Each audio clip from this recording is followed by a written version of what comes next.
Welcome guys to raigulku.com. In this video, we'll discuss about disaster recovery in RPA projects. So we have worked on several modules on the disaster recovery or RPA projects. But what if you want to manage uncertain things happens in your solutions or uncertain things happens in your bot solution? So we have to manage these type of uncertain things in real time environment. So we'll discuss here what is disaster recovery in RPA projects, what is RTO and RPO, what is disaster recovery first method, that is active or passive data center. Second method, on the solution perspective, we'll discuss about having two active data centers. At the end, I will give you important tips regarding this. So if you're new to the channel, consider subscribing and pressing bell icon for more updates. First of all, what is disaster recovery or what is disaster?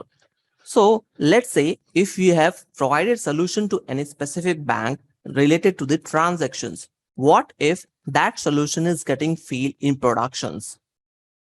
So getting fails at the time of running, maybe in the midnight, or maybe due to the server issue, or maybe due to the data issue, any reason is there.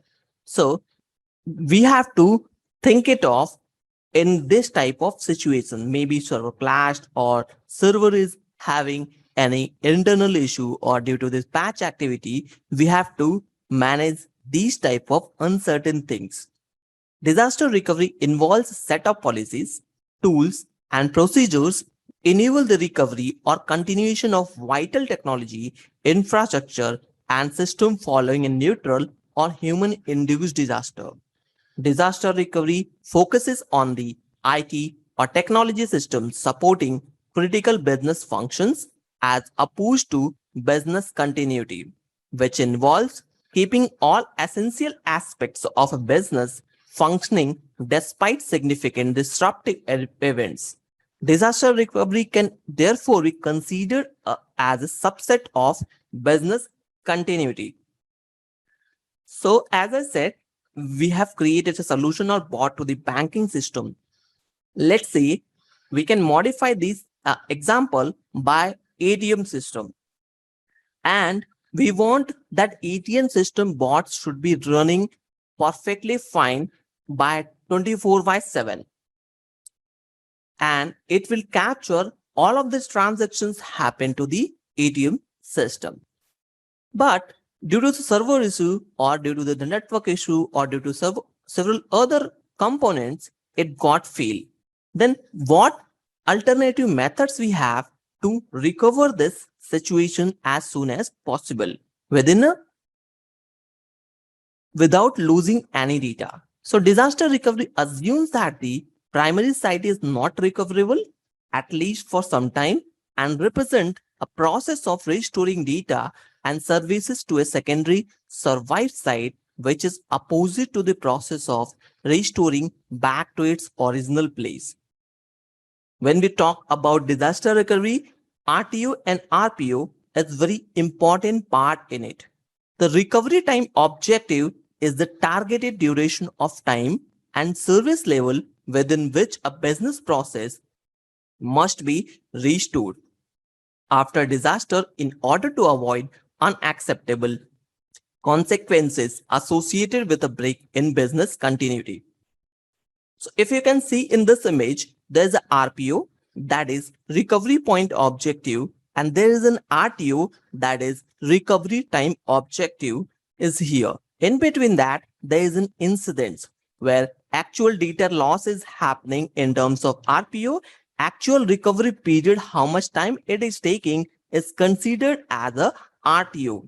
And when we talk about in accepted business continuity planning methodology, the RTO is established during the business impact analysis. How much business it is impacted due to this type of incident, and how much customer or end user is suffering because of that, by the owner of a process, including identify options, time frames for alternate or manual workaround. So, in a good deal of the literature on this subject, RTO is spoken of as a complement of recovery point objective, with the two metrics describing the limits of acceptable or tolerable ITSC performance in terms of time slot, that is RTO, from normal business process functioning, and in terms of data lost or not picked up during that period of time respectively. Recovery time actual is the critical metric for business continuity and disaster recovery. RTA is established during exercises or actual events. The business continuity group times rehearsals and makes needed refinement. When we talk about recovery point objectives defined by business continuity planning, it is the maximum targeted period in which data might be lost from an IT service due to a major incident. If RPA is measured in minutes, then in practice, offsite mirror backups must be continuously maintained. A daily offsite backup on tape will not suffice.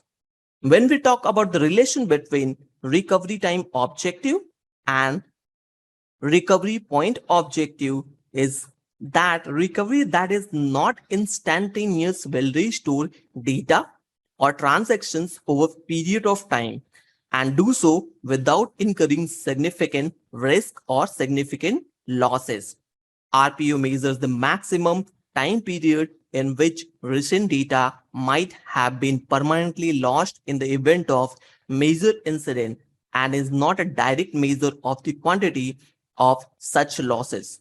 For instance, if the first plan is not working, then we have to be ready with the second plan. Then business impact analysis is used to determine RPO for each service, and RPO is not determined by existing backups regimes. To avoiding this type of solutions or this type of situations, we have two solutions which is best practiced. First, disaster recovery with one active data center and other passive data center. It means we need two data centers where one is continuously active and second is working on when it is required, which is passive mode. The deployment model is primary data center where the disaster recovery option is active and secondary data center will be in active state, marked as a DR data center in this image. If you can see in the left side, there is an active primary data center where all these resources are active and we are using on regular basis. What if this process will completely fail? Then this will invoke up and this process will start running. In this type of situations, passive DR data center is having less number of resources in terms of network load balancer as well as data or Elasticsearch in terms of optional perspective. A reduced number of machine is envisioned for passive DR data center, that is secondary, considering that it is provisioned for temporary use until the primary data center is rebuilt. The solution is applicable when there is a slow network connectivity between these data centers. So let's understand what all conditions should be required to have this type of environment. At least one machine from the always on availability group feature is physically located in the disaster recovery data center. There is a network connectivity between the primary data center and secondary data center for disaster recovery data center. External storage is provided in the disaster recovery data center for the snapshots created in the primary data center using the snapshot tool.